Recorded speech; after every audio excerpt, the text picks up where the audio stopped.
Did you ever want to have a slatted wooden wall? I remember scrolling through Pinterest, seeing vertical parallel wood beams in movies, in the media, in real life, and I was thinking, man, that looks so nice, and I want one. So I looked online to buy one, and then I realized that you either buy one of those rollable walls with a solid fabric back made out of MDF or something, but I didn't want that. I wanted the wall visible in between the slats, so I also found real wood pieces out of like big, beamy, chunky wood slats, which were then, however, way too expensive for my taste. So, you know the drill, I decided to just make them myself from scratch. What's new? Ha ha ha. And I did that for literally just 28 euros and 84 cents, which is like, I don't know, 31 US dollars. So do that as well maybe. So you can feel free to skip ahead to the actual woodworking DIY part via the line timing thing below YouTube feature, but I felt like it was smart to share my thought process as well, because visualizing things in your mind is always convenient, but you know, sometimes you do get down to the details and it's just difficult to make something, and I just wanted something more tangible, so I turned to a computer-aided design tool, short CAD, and it just really helped, and I really just wanted to figure out how many slats exactly I wanted, how thick everything needed to be, how long, how tall, and so I recreated my entire back-facing part of my room. I drew up some rectangles and I made them big and large, and boom, I had some slats visualized, and that was cool. And this was where I came across my first obstacle. I needed to find a way to attach each slat to the wall. So I thought about screwing in each one of them individually, but that did not come into question because it was just too much work and risk for, you know, misalignment. Also, that would mean that I couldn't move it in the end. That would just inevitably rob me of my peace of mind. So I was forced to do some rethinking. And I realized that there were many cases within pieces that were labeled as these slat walls, or in completely different geometries in our day-to-day lives, which implemented horizontal slats. And I felt like it still looked nice. So I played around with many different design iterations, and I found that it actually added something to the aesthetic instead of compromising it if I have horizontal beams, just two of them. And I was like, ooh, this is becoming something. So obviously there are many ways to realize this as well, and I experimented with different locations of the horizontal beams, blah blah blah blah blah. Ultimately I landed on this, and I was determined to realize it. First things first, I obviously got my wood, especially with materials and tools I want cheap.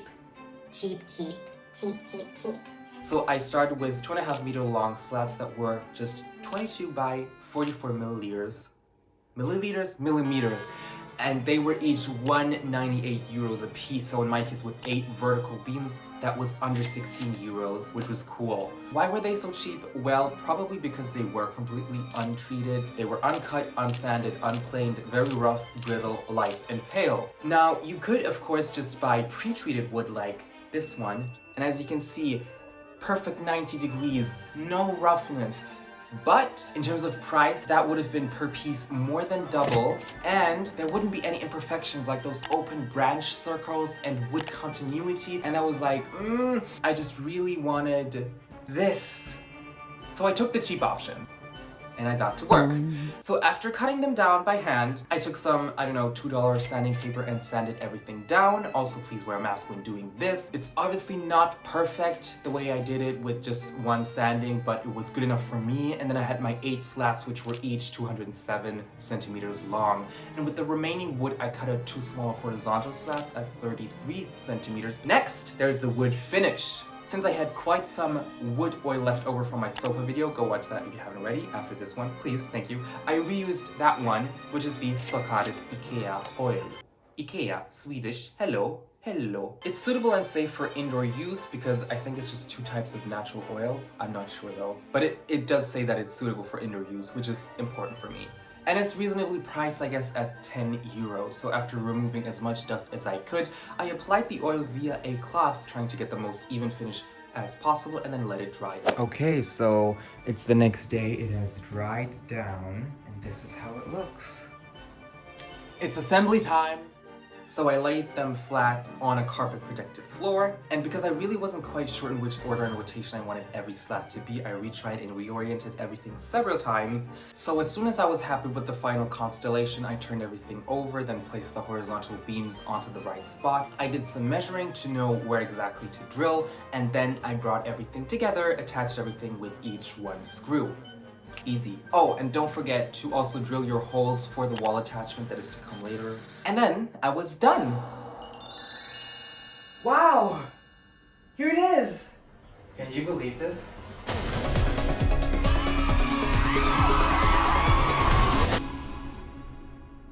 However,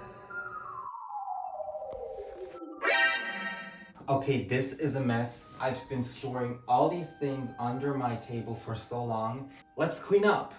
Yeah, so I needed most of that stuff still close by for me, near to the desk, but I wanted to have it stowed away nicely. So what I did was to implement a very simple storage console unit right below the wood slats in the planning phase, and I decided to build it because it looked nice in the CAD, the CAD. The SketchUp. You know, this is probably not what you came in here for, so I'm just gonna fly literally through this. I took an MDF panel, I attached some wood to make it stand. I then covered the open ends with some leftover fabric, also from my sofa video, please watch that still. And then I was done, I had the console. And I said, now we can put things together. Once again, this storage console is honestly kind of laughable at how you can basically not call it a piece of furniture anymore. Anyways, I drilled open 2 holes for 2 dowels and then simply popped in some screws, and boom! The wooden slat wall was hanging on the wall. Nicely.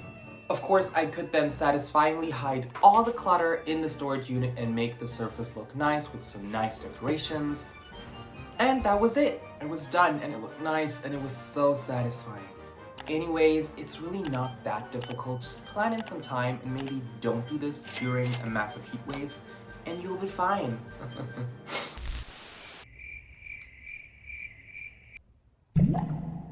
By the way, I'm in my bathroom and as you can see, I also have a DIY of this in my bathroom, so if you want to see that, stick around until I make my bathroom makeover, and then I'll upload it in like 50 years, and then you can see it. Stay tuned, bitch. So, thank you for watching till the end. I really appreciate it, and I don't know. Maybe if you recreate this, feel free to send me an email with some photos, and I would gladly look at it. So.